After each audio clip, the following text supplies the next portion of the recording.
Yo, yo, yo, yo. All right, we live. We in there, baby. Hey, everybody. This is Alpha, and this is part two of After Homecoming, the art of letting go. Letting go. Letting go. So yeah, man, Mike and I went to homecoming last week, and it was really dope. It was a really dope experience. I was really happy that I got to go, not only because of homecoming, but because I got to go home. Um, I'm from New Orleans, so I got to see a lot of my family. My accent came back completely. So it was just really cool. I got to meet my niece for the first time, um, and that was super exciting for me. She's about 4 now, and I hadn't met her just yet. So I'm so happy that I got a chance to meet her. But yeah, I just wanted to kind of come in and talk about my experience with homecoming and how it was for me. Homecoming is always really cool for me. I remember the first one that I went to was in 2014, and I went with, I don't know, with certain expectations. I didn't really know what was gonna happen, but I think that at that time in my life, I wasn't really feeling the best about myself. I was still in my depression. I hadn't really talked to a lot of my friends consistently in a long time, so I really didn't know what was going to happen when I went. And when I went there, it was amazing. It was, people saw in me what I couldn't see in myself anymore. And it brought a lot of life back to me. It brought a lot of acceptance and confidence back to me that I was just missing out on. And so every other year, I've gone back to homecoming. I went in 2016 for my 10-year reunion, and then I went again this year in 2018. And it's really cool to see and really cool to talk about. I mean, you think about knowing somebody for, over, 10, 12, 16 years, and just seeing how they progress and seeing what we were versus who we were then versus who we are now. It's just really cool for me to see. And I definitely want to give a shout out to 1925 Society for allowing Mike and I to be a part of the celebration, as far as talking to different people and meeting different people and seeing what was going on. So for me this year at homecoming, it was a little different because my really, really close friends weren't there. Not a lot of them were there. And the ones that were there had other stuff kind of going on, so I couldn't really get up with them as much as I wanted to. So I found myself alone quite a bit at this particular homecoming. And it was different for me. I mean, I was back at home, so I got to see family, like I said before, and hang with them and do stuff with them.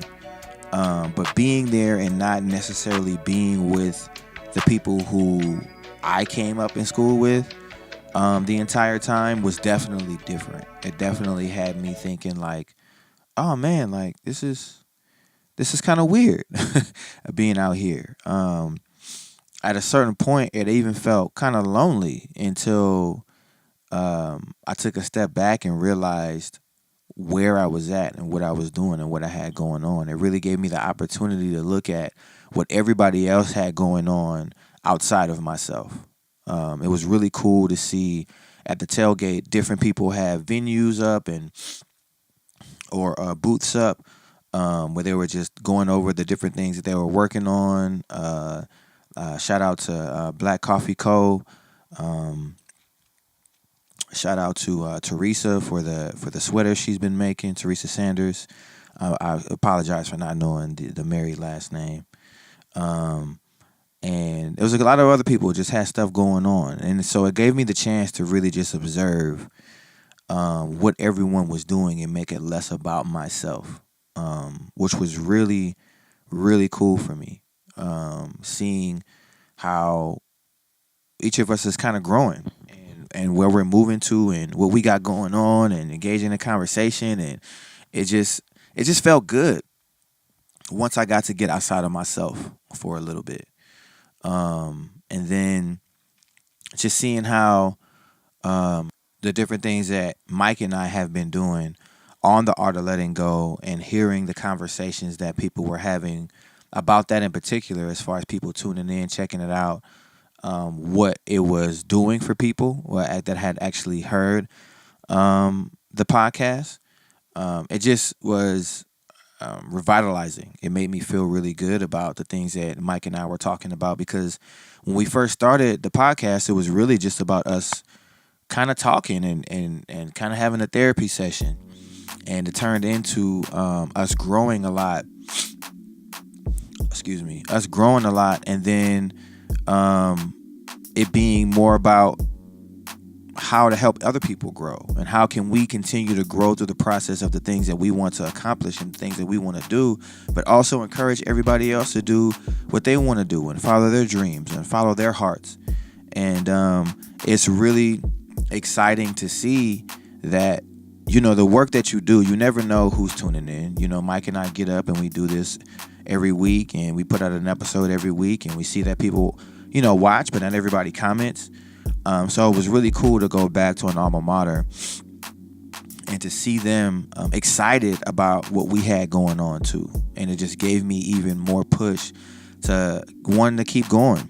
Not only with the podcast, but just with other things that I have going on in my life. And I want to give a shout out to Lachlan as well, because we had a conversation, I want to say 2 or 3 years ago, and he just checked in with me on it, like,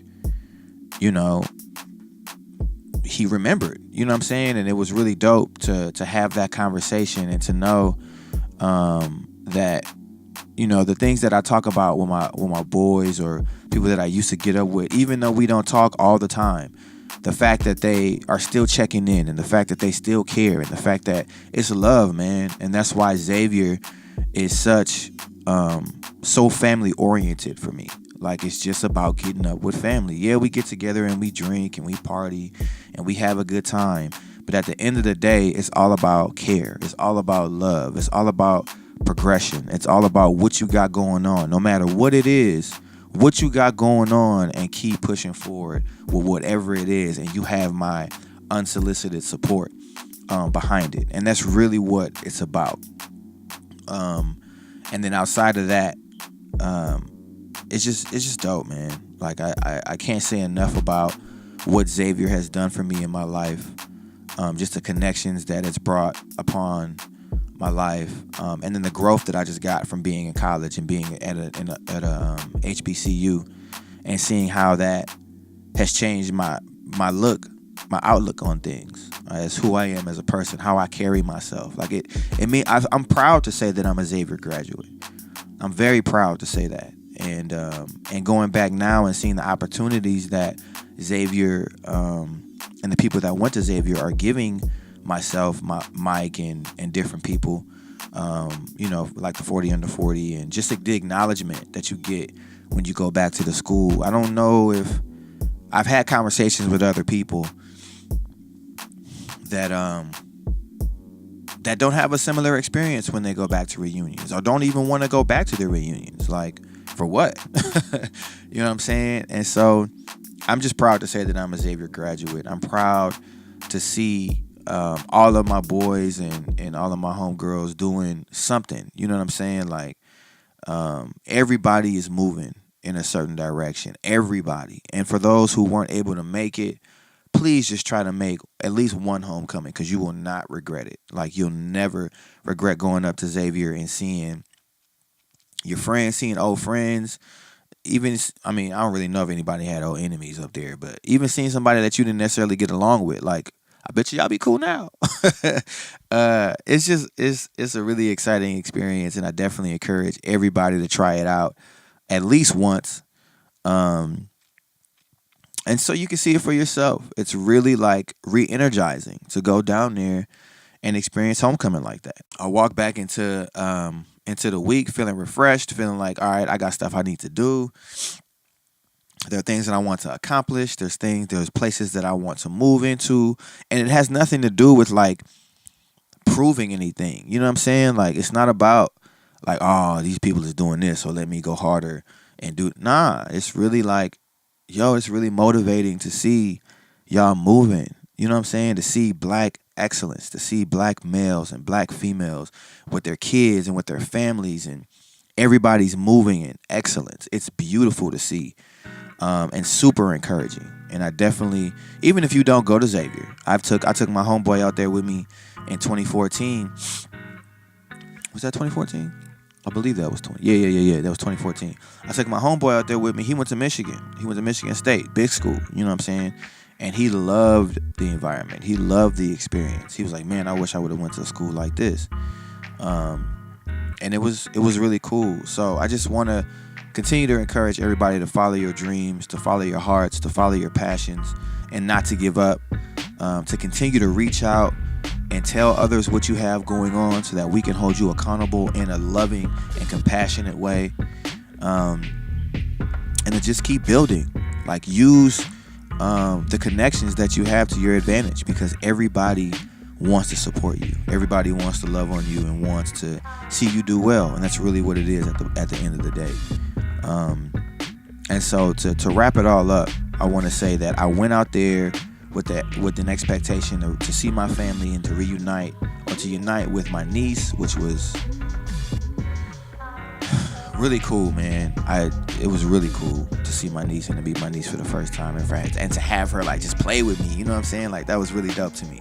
And I got to see my other niece and my brothers and my cousins and some aunties, and that part is always dope because it's New Orleans, it's home. And a lot of people don't know that I'm originally from New Orleans, but I am. And so that's always cool. But the aspect of feeling like I was out there by myself, to getting up with Lil Gio, what's up Giovanni, and hanging with him for a while and just reminiscing on old things and going out to the parties and to the clubs. And it wasn't even like crazy. It was just cool to talk. It was just cool to talk. It was cool living in LA. I don't always get to get up with black folks a lot, like that consecutively and that consistently and that on such a, I guess, high level, for lack of a better word. But it was cool to see how people were moving. And I'm really happy, again, to say that I went to Xavier University of Louisiana. It's done a lot for me and my family. I wholeheartedly support it in multiple ways. I say that. And thank you again for the opportunity to come onto campus and to share that experience with others, to talk to other people about what they have going on and see what it is. So shout out to Xavier University, shout out to 1925, shout out to XULA 1925, shout out to Mike Brown, and everybody that attended Xavier, even if you didn't finish at Xavier. It's always love. So yeah, man, that's it. It's just a quick episode. I just kind of wanted to share some things, and thank y'all for tuning in. You can find us at Just Mike Brown on all social media. You can find Mike Brown under PrimoMiguel.com for the music and anything else like that. You can find me at Alfpha Presents, ALFPHA_presents on social media. You can find The Art of Letting Go on iTunes, Google Drive, Google Play. What else we on, man? YouTube. And make sure y'all tune into what 1925 has going on Instagram at 1925 Society. And, continue to support the alma mater. It's definitely worth it. Thank you. Special thanks to Ronnie Favors and Ariane Lee and Nadre. I really appreciate y'all quite a bit. And it's always love. If anyone ever needs anything, you know where to find me. I just gave you all my social media handles. So this is Alpha, and this is The Art of Letting Go. Letting go. Letting go. All right, y'all. Yeah.